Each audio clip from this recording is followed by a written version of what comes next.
What is going on, everybody? It's me, Troy, and your boy Rob, right there with Ah! the Adventure Time Japanese t-shirt. And we are here to talk about some great stuff today, some video games, some beer. And before we get into anything, I just wanted to serve you my daily video reminder. Not daily, but every video I do serve you this reminder that if you're not doing this already, please do go down, hit that subscribe button, and you know, just wait because we have a ton of great content coming out for you guys, a ton of great games to talk about, a ton of great beer to talk about. Um, and as the ritual continues, we will talk about our beer before we get into the video games today. And actually, normally I do wait a little bit, so I usually give it some time, and then we get into our conversation. And then at some point in the video, I mention, hey, like if you're not doing this one already, go and follow us on Twitch, go and follow us on Instagram, whatever it is. I'm going to actually leave all that for you guys right here below. You'll see it right there. And I will actually try to leave you guys as many of the links as I possibly can leave you in the video description as well. But besides all that, we do have beer to talk about. And because I'm pretty sure that Rob, did you kick it off last time with the beer? I think you did. I feel like I kick it off most of the time, so I would guess that I probably did.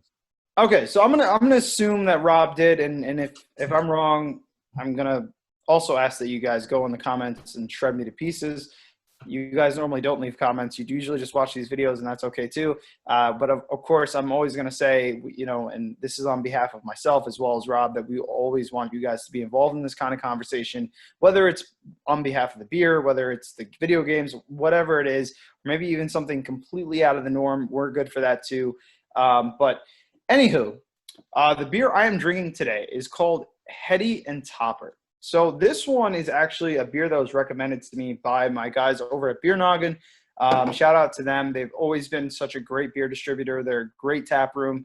As I had mentioned in one of our earlier videos, they actually won Westchester's best uh, beer bar. I want to say, I know it sounds kind of weird when you hear it, but I think that's actually what it was called in the article that they were given.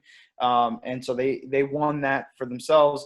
So real big shout out to them. They've done a great job. And so they've actually pointed me in the direction of a lot of great beer, this one included.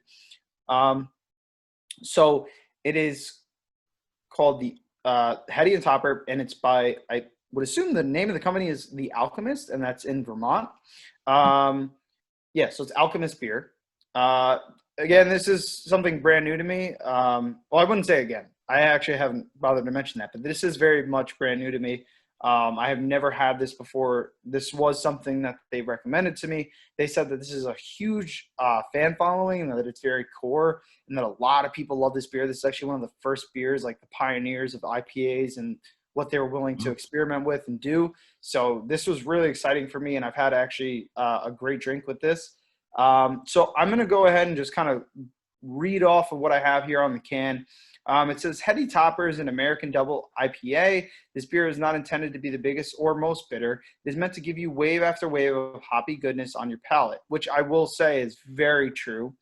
Tremendous amounts of American hops will creep up on you and leave you with a dense, hoppy finish in your mouth. So drinkable, it's scary. Again, I'm going to agree with that entirely. This has been a great drink. Very much what I'm looking for in a lot of these IPAs. It is very hard to find something. I mean, because we've talked about this, and Rob, I'm sure you've heard me say this like a million times. There's so many of these IPAs that they just do so many different things with. It is really hard to find one that kind of just fits a certain category. I feel like this does kind of prescribe itself to the general idea of what an IPA would be, especially a double IPA.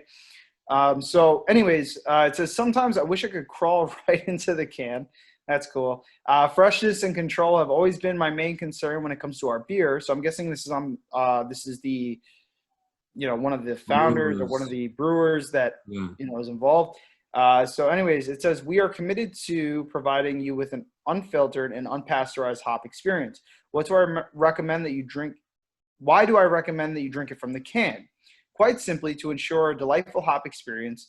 the act of pouring it in a glass smells nice, but it releases the essential hop aromas that we have worked so hard to retain. Mm. Um, if you must pour it into a glass, you may find that some of the hop resins have settled to the bottom. Leave them in the can while pouring.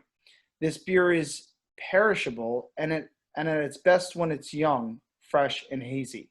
Keep it Wow. cold, but not ice cold. Drink this beer immediately. We're always making more, and that's by John Kimmich. Again, that's by The Alchemist. I just want to say real quick, I think that's super cool because every time we read off a description for a beer, it's always we. It's the company speaking, and it's always company talk. Here it is. It's a direct thing. A guy saying I. Like this is the guy who makes the beer, and he's the one giving you the message about the beer. I think that's freaking really cool. I think that might be the first beer either of us have had that actually had the person who came up with the beer talking about the beer. I think that's freaking awesome. Well, also too, I mean, I got to say that's probably the most lengthy description of the beer that I've ever had. So, I Like, mean, how's that on a can? yeah. So, well, I mean, I'll show you. Kind of, that's like where I'm reading off of. A lot of fine print there, but no, and it is a really good beer. I mean, they're not off base with any of the claims that they're making. You know, saying you should drink it out of the can or that it's good at a certain temperature. I mean, I've been kind of tearing away at this for probably the past 45 minutes. So it's kind of like resonated to that temperature. It's a little bit above what you'd have in the fridge, but it's really good. And I'm starting to see, I guess, like as it's starting to rise in temperature a little bit, a lot of those like smaller hidden notes are really coming out to me, and it is really good. You know, I have nothing but good things to say about this beer. I didn't bother to mention this is the ABV is 8%. So this is a 1 pint can, as per usual. Great beer again. Yeah, I would definitely recommend this to any of you IPA fans. I'm sure that a lot of you guys out there, if you are listening to this and you are like real IPA fans, you've probably drinking this before. This is a really good beer. Definitely a recommendation on my end. I'm gonna definitely pick that one up. Oh, by the way, I just happened to notice right here. It's so under all of this description, it has obviously like these little different company brands and certifications, but it also says, "Don't be a D-bag. Recycle this can." So That's it's cool, kind of man. cool. You know, this I have nothing. Again, I'm gonna say what I said. Nothing but good things to say about this beer. But before I draw on any more, Rob, you can go ahead and take it away. What do you have for today's? All right. Podcast? So I've had a couple beers from this company, and I guess they've been around for a long time. I'm trying to look at this right now. I don't know. Based on a description I just read, it made them sound like they've been around forever. But I've only recently, like maybe in the last couple of years, had a beer from this company. I don't know if you ever heard of them, Blue Point. So Yes. this is actually a Blue Point Oktoberfest. So I saw this in the store, and I was like, you know what? The couple beers that I have had from Blue Point, I liked. So I was like, let me try it out. So it's a Marzen style lager, Oktoberfest. And I decided, I was like, let me actually look this up. So I went to their website. It says Oktoberfest, originally brewed a couple hundred years ago to celebrate the betrothal of the Crown Prince of Bavaria. We're helping keep the tradition alive by brewing Oktoberfest every fall for our most royal, loyal followers. Blue Point Oktoberfest is a rare example of a traditional German Oktoberfest style beer, particularly on the East Coast where autumn seasonal are more common. So that's kind of all they said on there. I can tell you drinking it, it's 5.7% alcohol, if that matters to anybody. It just reminds me of a less sweet Samuel Adams Oktoberfest is kind of how I would describe it. I'm going to have another sip here. Yeah, it's not as sweet as some Oktoberfests. I would almost say this might be a better Oktoberfest than the Samuel Adams Oktoberfest, even though the Samuel Adams Oktoberfest, I don't think is trying to per se be like a traditional Oktoberfest. It's kind of its own thing. So I would say as a beer, I think I like Samuel Adams more, but as an actual real Oktoberfest, this is actually probably one of the better ones that I've had because I've definitely had a couple. I don't remember the companies, but I was not blown away by their Oktoberfest. This one actually is pretty darn good. I like it, man. It hits all the right notes. It's good. It's smooth. Not too sweet, which again is something that I think sometimes you'll get in an Oktoberfest, and for me, I'm not as into that. But it's good, man. I'm not gonna like talk too long about it. Again, Blue Point. I don't know how long they've been around. The description I'm reading is just talking about Oktoberfests in general. But I don't know how long Blue Point's been around. But what about you? How long have you seen them around? Like, have they been around for a long time and I just never noticed them, or are they newer? Or I don't Uh, know. Blue Point, I know, has been a company that's been around for quite some time. As far as maybe some of their more Oktoberfest seasonal kind of beers, I can't really attest to that just because I actually haven't gone out of my way to try a lot of that. But Yeah, all of the beers that I have had from Blue Point have been very good.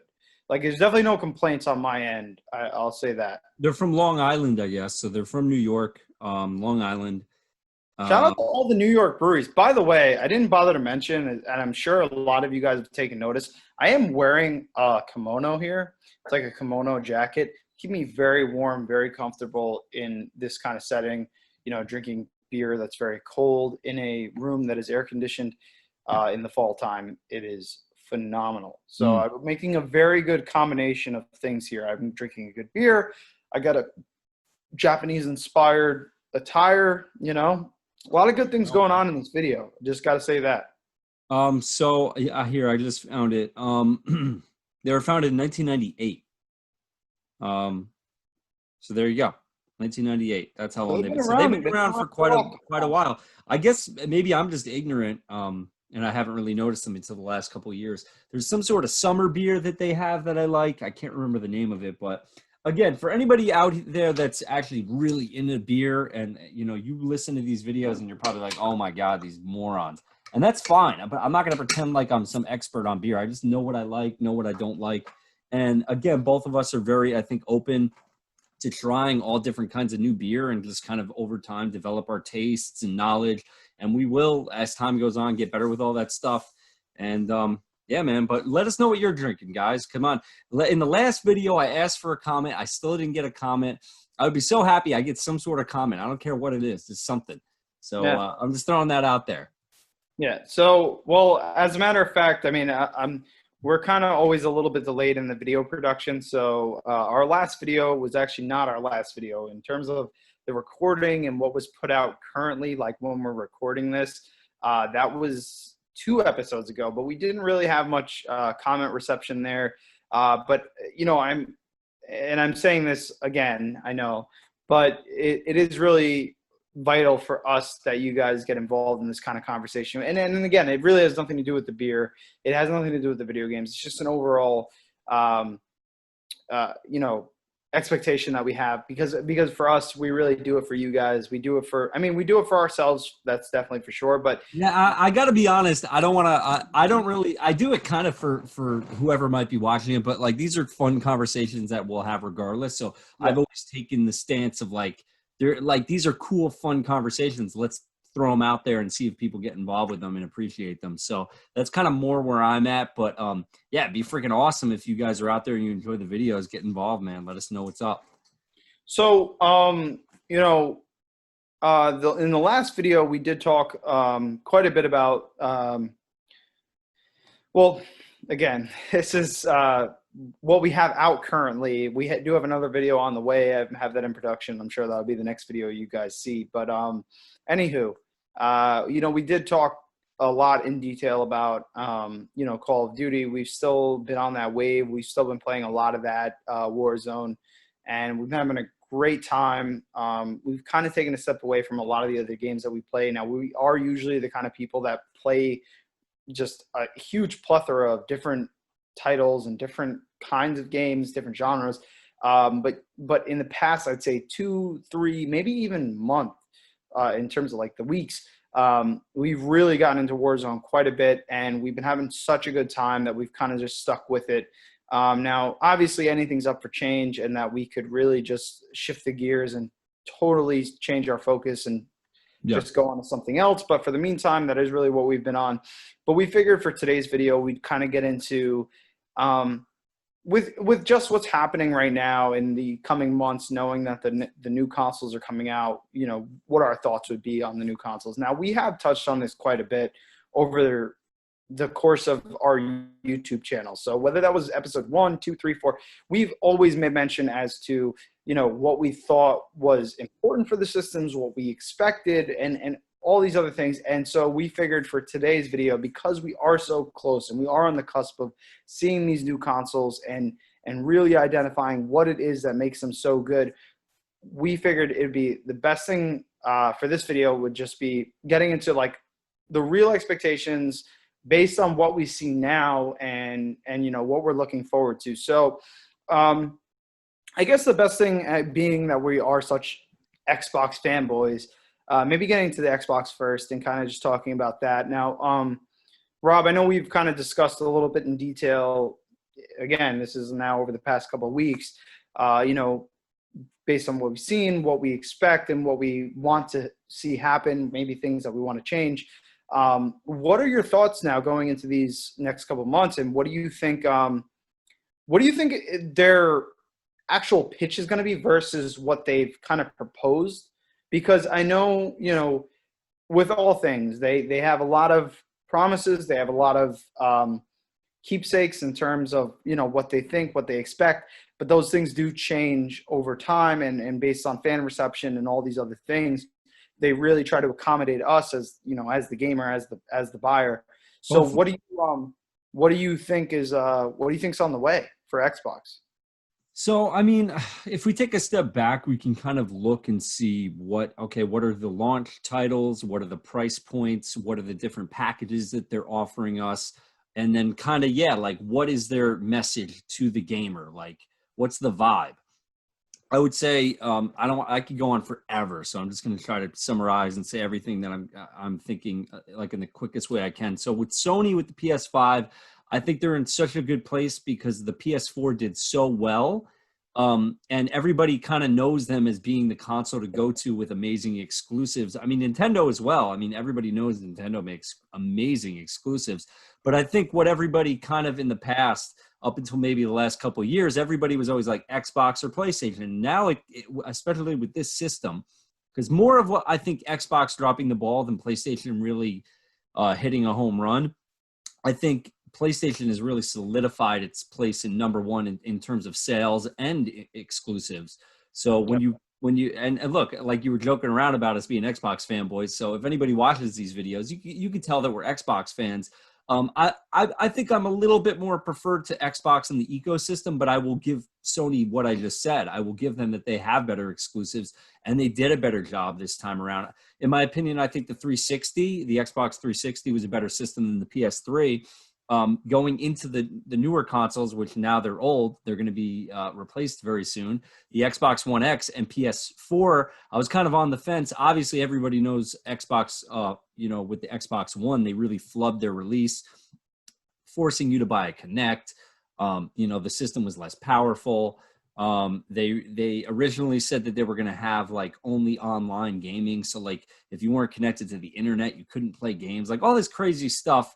And before the system even came out, they went back on it and said, we're not doing this, but it didn't matter. People were pissed off. They were annoyed. A lot of gamers went out and bought PS4s. And up until very recently, I would say maybe the last couple of years, Xbox kind of was in this place where it was very clear that they were not doing as good a job. So, but I am saying that with the last couple of years, I think Xbox really has been doing a good job. I think, again, in terms of exclusives, yes, Sony wins. But I think in terms of Game Pass, I think of all the backwards compatibility that they've put out there. Even their like indie games, they really support a lot of indie games. There's some cool stuff that's come out like Cuphead and Ori and the Blind Forest. And they did later come out for other systems. Again, this is going into why I'm saying I like what Xbox is doing, is that instead of, buying up Minecraft, making it exclusive, instead of making Ori and the Blind Forest and Cuphead exclusive, they kind of had little windows maybe of exclusivity, not Minecraft, but let's talk Cuphead and Ori. But they did eventually let those games come out on other consoles, and I love that. Now Xbox just bought Bethesda and ZeniMax, so they have all these franchises, Elder Scrolls, Doom, Fallout, and instead of keeping those to themselves and saying, hey, you have to buy an Xbox to get these games, they're coming out and saying we're not going to do that. Now, maybe will there be timed release windows where maybe they release 6 months early on the Xbox or something, or who knows? We'll see what they do. But either way, they're doing a lot of pro gamer stuff that I love.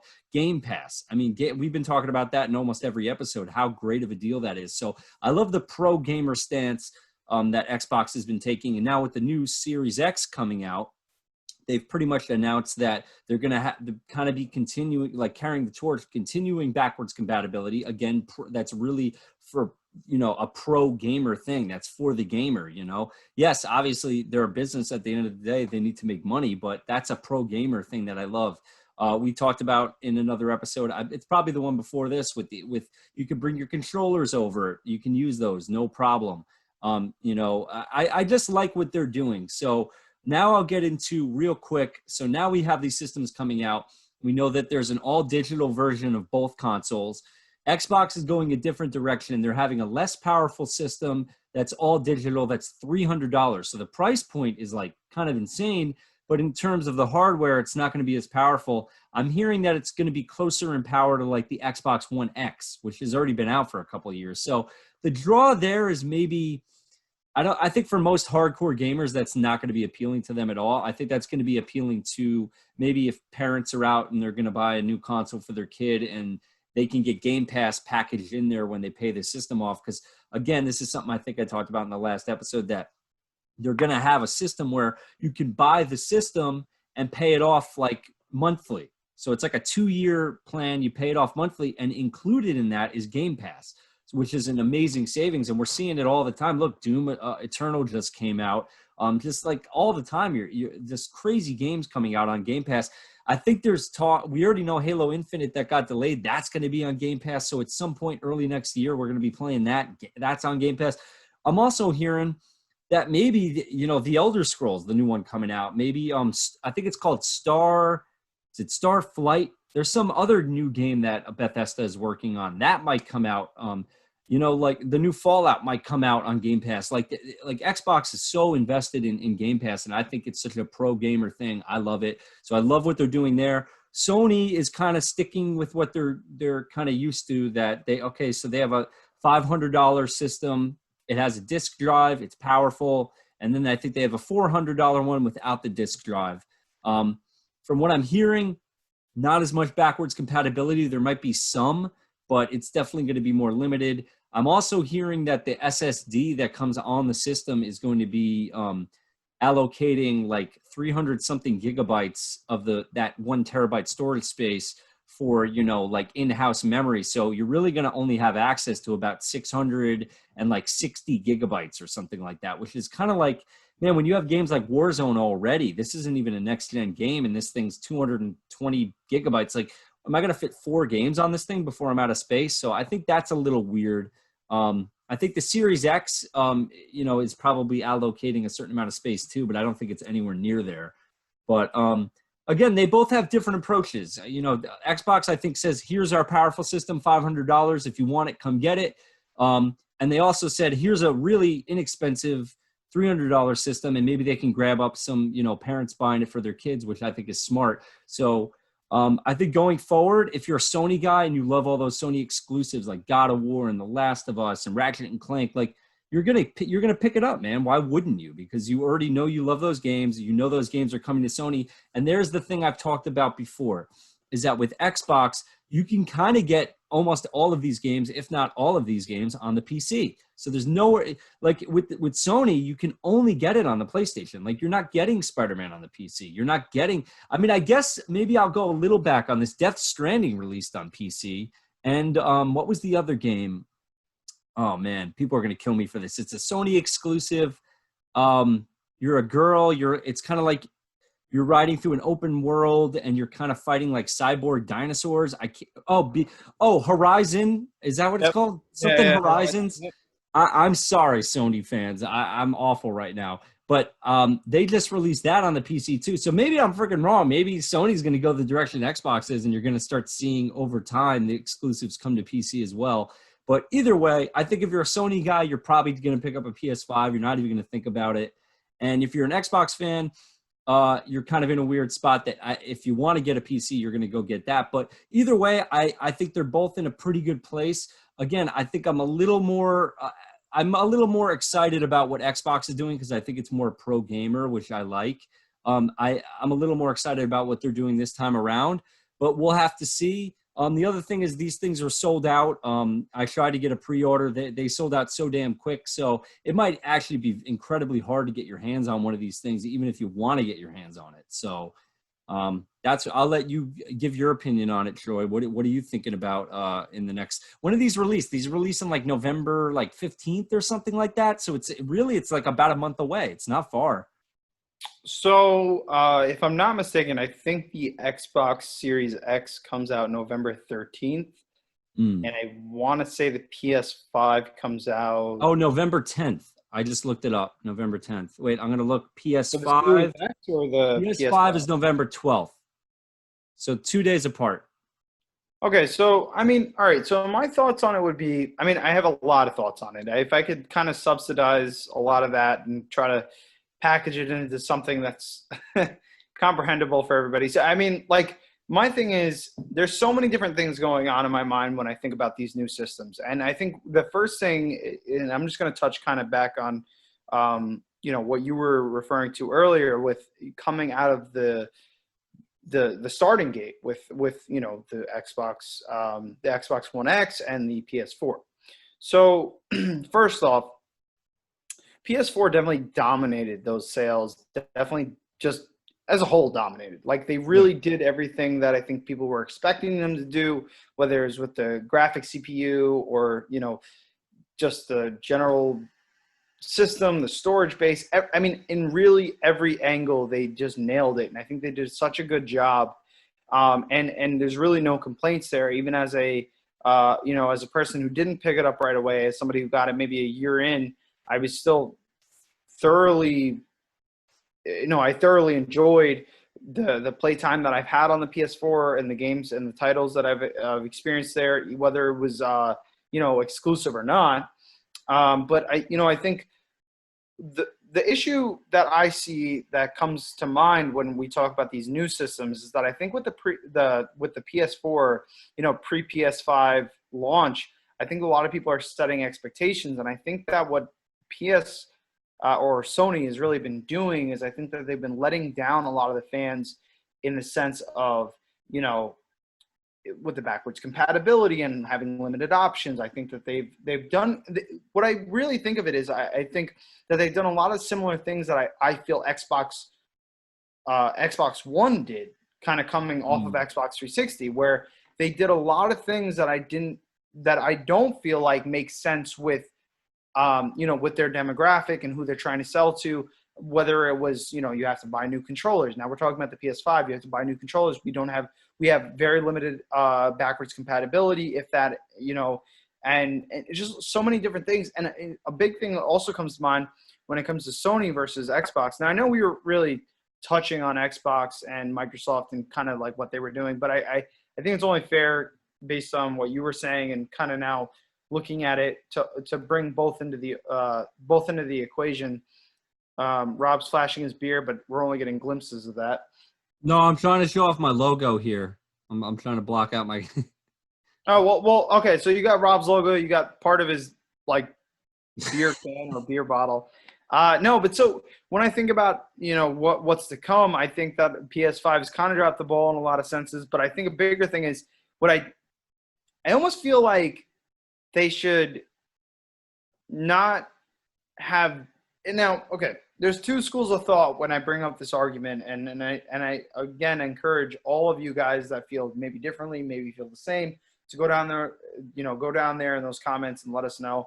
I feel like with the PS5 coming out, you have so many good titles that are still available to you, so many good titles that are still being bought in the market right now for PS4. It's kind of hard to put a new system out when with their expo that they had, whatever it was, a couple months ago, they really dedicated so much time to the arrival of these titles, when in reality, a lot of these titles aren't coming out on launch. They're going to come out later, where you're going to find yourself with a hollow system, which is kind of the same dilemma you had with Xbox One, where you have this great system, it has great computing ability, it has all the things that you need, but it doesn't have the titles to support it. And really, that's what it comes down to when you talk about these systems, is that they don't have what it takes to really carry them forward. So what Neither my of them concern do, is, right? I mean, what happened? I I'm was sorry. saying, no, nothing to be said. I was saying neither of them have exclusives, really, right? I mean, for this launch, there's Yeah, nothing so coming out well, at I mean, launch, the really. thing is, I think with PS5 coming out, it means so much more because PS5 really did knock it out of the park so well with their exclusives, and that you have so many of these exclusives, whether it be um, The Last of Us 2 still being bought, you have Ghost of Tsushima, or yeah, you have Oh so yeah, many good titles still being released for the PS4. It's almost like, why emphasize putting out this new system if you still have all these people still in the market for PS4? Now, again, obviously, we know with cross compatibility and all these things that they're trying to offer with these new gen consoles, that you'll still have the availability to play with your people that have the PS5, have the PS4, or maybe Xbox Series X. I just my real I wouldn't say pet peeve, but my real inference with this whole thing going on is that I feel like PS or Sony coming out of the gates from PS4 should have really emphasized that much more to have good title launches and done so much more with that, because you know that your market is really so much contingent on that. So that's a big I thing hear for that. me. Xbox Series X, I don't think that they have as much of that stress on, and I think that they've done a very good job in terms of, like you said, catering to the fans and making sure that people knew that, hey, whether you have the Xbox Series X, whether you buy this, whether you buy that, you're going to have a great time, and that you're going to be able to really enjoy yourself, because we're going to have backwards compatibility. You're going to be able to use your old controllers. You're going to be able to do this and do that. So I think that they kind of, I almost feel like the approach of Microsoft currently is that they're waiting to see what Sony does and then kind of just topping that.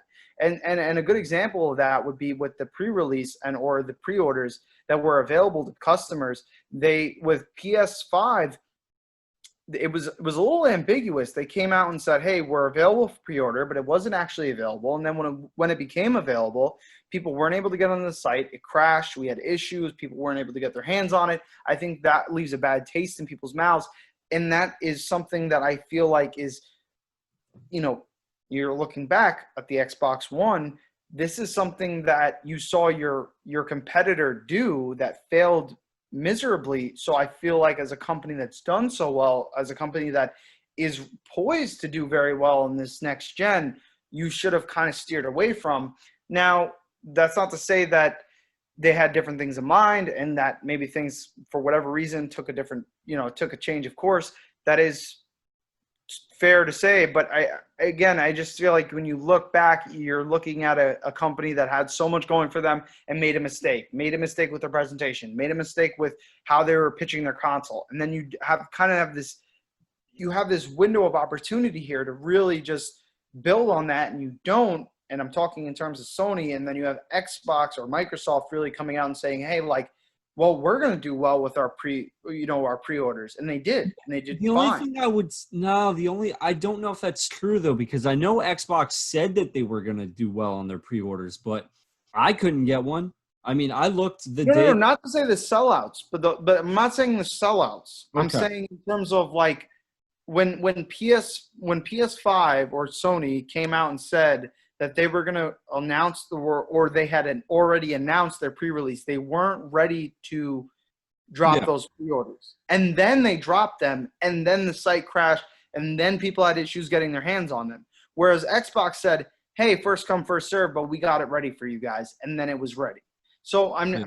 look, I'm in the same I'll be boat. honest. I don't know much about it. I did hear that people couldn't get the Xboxes either, but maybe that was just because they sold out really fast. I don't know. I couldn't get one. That was I was my annoyed by it. interpretation of kind of what happened. Now I'm No, gonna if we're wrong, tell us in the comments if we're wrong.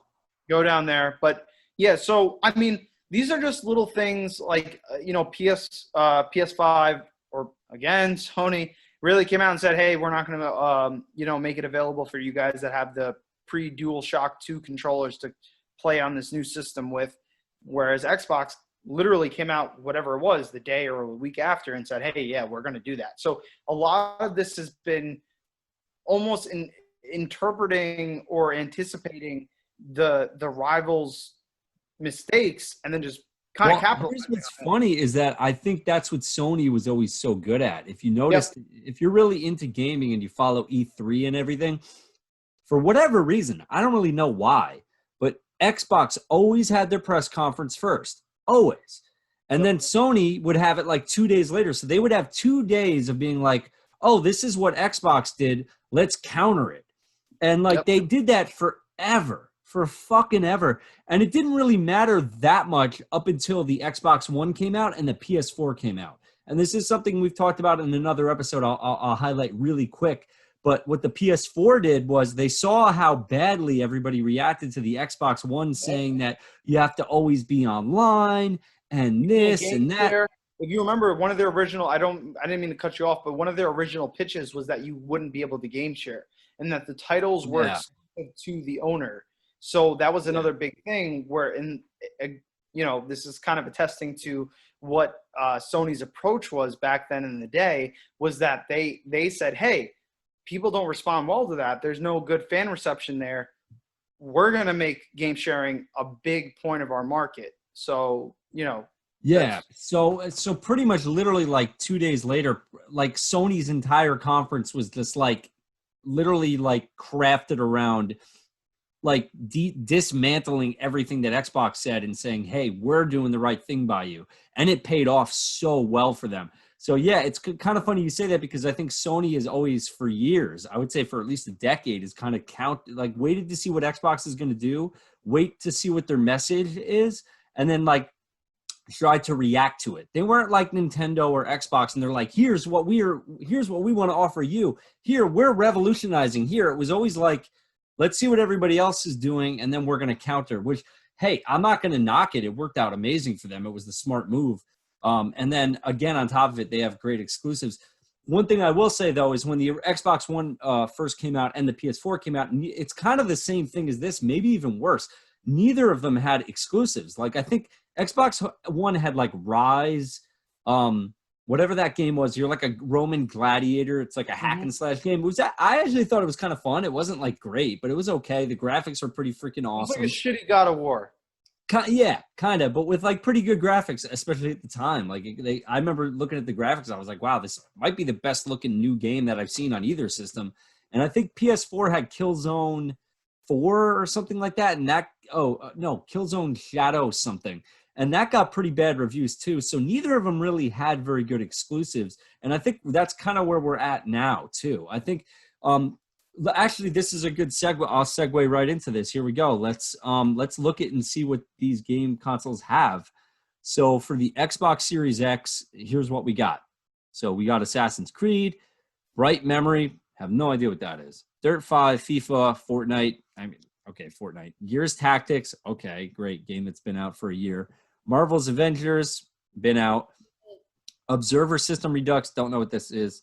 Tetris. Watch Dogs, Legion, Yakuza.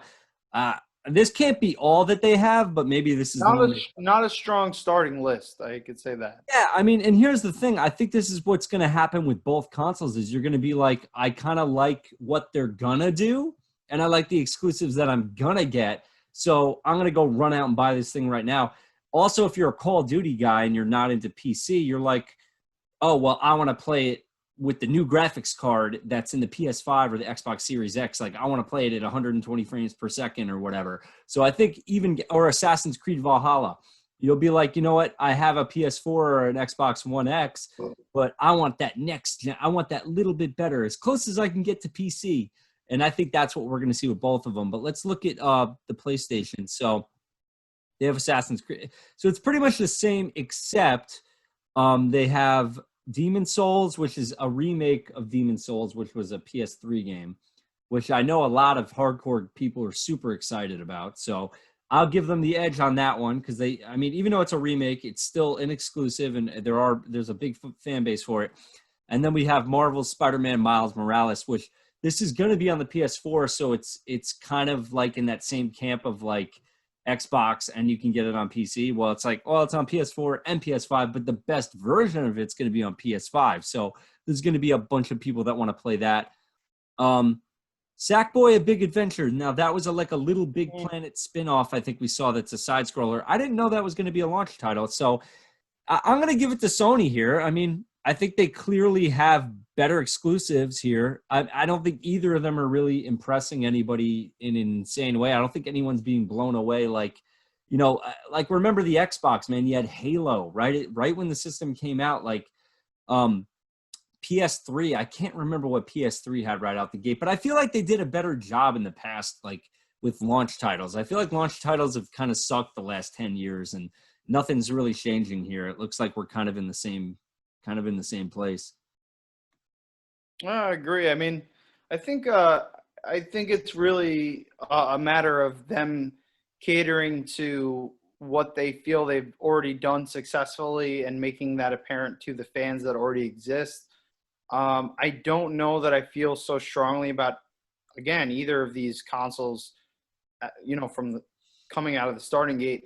I mean, I think the only thing that PS5 really has going for it over Xbox One X, or Xbox Series X, is that they're going to still have exclusives, whereas obviously Xbox Series X has made a point of, making all of their titles available for PC. Now, we obviously know, as guys that play games quite a lot, that a lot of people have made that transition and they're PC gaming. And for all intents and purposes, that's great. But we also know that the expectation is that the Xbox Series X, for all of its hardware, is going to be the strongest system to date when it drops. So, again, a lot of expectations that are set there. I think my thought on it, and this really could be called the closing thought here, would be that I expect great things from both consoles, and I think they have the availability to really do so much more than what they've actually projected. I think that they have a lot of room to work with, and I think that regardless of what those starting titles are going to be, I think the systems are going to perform at at an amazing caliber. But I will say that the letdown, I think, in all of it is that those titles that I really would be looking forward to aren't coming out right off the rip, and that we're going to have to wait some time. So I think, and this is really just going back to what I'd said earlier, that I think these are systems that really, for all intents and purposes, could have waited. Now, I will say, and I kind of mentioned this earlier, I didn't really get to touch on this too much. I think it's a double-edged sword, right? So, I mean, on one side, you have the fact of the matter is that you have all these great titles. You still have a ton of purchases being, or a ton of purchases happening on both ends of the spectrum, whether it be Xbox, whether it be Microsoft, whether it be Sony, and that they have all these great titles still arriving to the scene. But the other side of it is, obviously, if one competitor drops a console, it's dire for the other side of that to drop a console as well. So I think that a lot of that pressure is on, and I think Microsoft has done, in my opinion, and maybe that's biased, but I think that they've done a better job of mounting that pressure on Sony to create that console and to submit to, the fan and the buyer's expectations. So, I mean, this could all be for naught, and we could find out in, whatever it is, let's say 2 months from now, or a month from now, really, that we were totally wrong and that things were not what they seemed they were, and that they dropped a bunch of great titles. I don't see that actually happening. So I'm going to say this. I'm going to be in the boat of trying to acquire both systems, and I'm going to be, as I've always been, and trying to experience certain titles on each system, because I feel like with all systems of all generations, we've had better experiences with certain titles on certain consoles. I'm not planning on transitioning to PC, although I do believe that, being that Xbox has made kind of that statement that they are planning on making it available in terms of their exclusives to PC, and I'm sure PS5 will follow in tow. I'm still not planning on making that transition. If it happens, it happens. But A lot of good things to be said. So I'm looking forward to it. Either way, I think both consoles will do great, and I'd love to see how this kind of what it ends up turning out to be. Yeah. I would just say my closing thoughts are kind of just saying, if you're excited about it and you get excited about the little things in life, like especially I used to be like, I'm getting the new console when it comes out. I'm getting the new game when it comes out. Like there's not a whole lot in my life that I get that excited about. For me, it's the little things, like stupid things, like a video game coming out. I get really pumped about and I love it. So I definitely had the intentions to get these when they came out. I was going to try to pre-order both of them, but both of them, in my opinion, whether it was Sony was worse or Xbox was worse, either way, but neither of them allowed me an opportunity really, unless I was staying up at midnight to try to get that pre-order. So I wasn't able to get it. I think that's a bummer. And maybe if something will change, maybe more will come out and I'll scoop one up. We'll see what happens. But I would say for your normal gamer, you're going to buy this for the future. You're buying this for what am I going to be playing in a year? What am I going to be playing in 2 years? And I would say either way, you're not going to make a bad decision. What I love about Nintendo is they do their own fucking thing. They don't care. And it doesn't always go well. Like I was not the biggest fan of the Wii, wasn't the biggest fan of the Wii U. I love the Nintendo Switch. Like I am like so on board. I think that was such a step in the right direction. Is it perfect? No. Is the interface perfect or the UI perfect? No. Is the online perfect? Hell no. But either way, I kind of like that we still have these three key players in here, man. Like all these other gaming companies have come and gone. Google came in there with the Stadia, totally flopped. I mean, you've had different companies coming in there and trying to do different things. You had the Ouya a couple years back, which was like a weird little PC with like downloadable indie games or something. That didn't really go anywhere. But we still have Microsoft. We still have the Xbox. We still have Nintendo. We still have PlayStation. I like that, man. If these three can stay alive, man, as long as I'm alive, I'll be happy. And I want to – so – and competition breeds, everything being better. So I'm glad that there's still some healthy competition. I hope that can continue. And regardless of what you're buying, if you can get your hands on it this holiday, I'm happy for you. And let us know what you're playing, what you're looking forward to. And game on, people. Yeah. So that's pretty much it for today's video, guys. Obviously, as I mentioned earlier in the video, if you watch all this and you haven't done it already, go down there, hit that subscribe button. We have, again, a ton of great content and a ton of stuff to talk about. There's always new games coming out, always a ton of great beer to talk about. We will be playing a bunch of great games as well. I've left those links earlier in the video for you guys. Might be playing the Black Ops beta this weekend. We'll see. That's true too. So for all you guys that are excited to see any of these titles, any of the new launches, we'll try our best to be a part of that. And I hope you guys are there for the journey. In the meantime, though, until our next video, until our next interaction, we hope that you guys are obviously playing some great games and drinking some great beer. And really, until then, peace and much love. And I meant Call of Duty Cold War. I'm sorry. I said Black Ops, but Black Ops Cold War. Close enough. I mean, they said it picks up where Black Ops 1 ended. So what? I mean, enjoy yourself. Enjoy love yourself. you guys. And have a great day, guys. Yeah.